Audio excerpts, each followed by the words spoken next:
এই বাংলাদেশটাকে বিনামূল্যে গিলে খেতে চেয়েছিল, আর তাদের মুখে গ্রাস তুলে দিয়েছিল পতিত সরকার। এখন সেই গ্রাস মুখের থেকে সরে যাওয়ার কারণে খেপে গেছে, এখন পায়ের উপরে পাড়া দিয়ে সংঘাত সৃষ্টির চেষ্টা করছে। ভাই জানেন আপনারা, এই যে আগরতলা যে ঘটনা ঘটেছে, উপ হাই কমিশনের অফিসে যে আক্রমণ করা হলো, এটা আন্তর্জাতিক আইনের পুরোপুরি লঙ্ঘন। শুধু তাই না, ভিয়েনা কনভেনশনের 100টি ধারা পুরোপুরি লঙ্ঘন। এইবার বারবার করে লঙ্ঘন করে তারা কি প্রমাণ করতে চায়? তারা বারবার করে একটা যুদ্ধ বাঁধাতে চায়। আমরা লক্ষ্য করেছি এই বাংলাদেশের মুসলমান, এই বাংলাদেশের মানুষ অত্যন্ত ধৈর্যশীল। বারবার করে উস্কানি দেওয়া সত্ত্বেও তারা ধৈর্য ধরছে, এই সুযোগে তারা উস্কানির পরিমাণ বাড়াচ্ছে।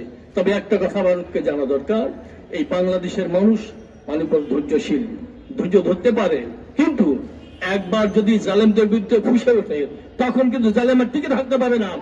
এই বাংলাদেশের সঙ্গে যারাই বিশ্বাসঘাতকতা করেছে, এই বাংলাদেশের ক্ষতি করার চেষ্টা করেছে, সবাই বিতাড়িত হয়েছে। আর তোমরা এটা মনে রেখে সামনে অগ্রসর হবে, কারণ তোমরা যতই এই বাংলাদেশকে গিলে থাকার চেষ্টা করো, এই বাংলাদেশের মানুষ কিন্তু ঘুমিয়ে নাই, তারা কিন্তু সজাগ হয়ে যাচ্ছে।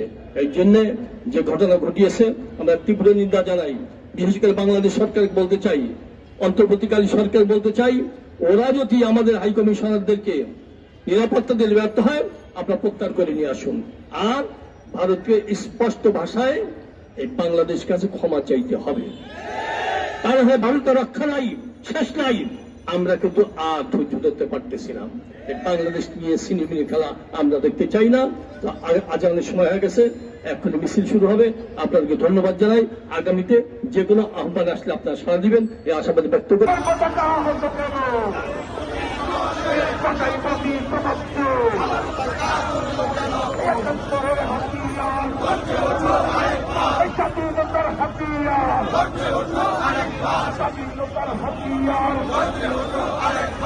হিন্দু মুসলিম ঐক্য করো, সন্ত্রাসী পরিবর্তন করো, জাতি আত্মঘাতী রক্তের বন্যায় আপনি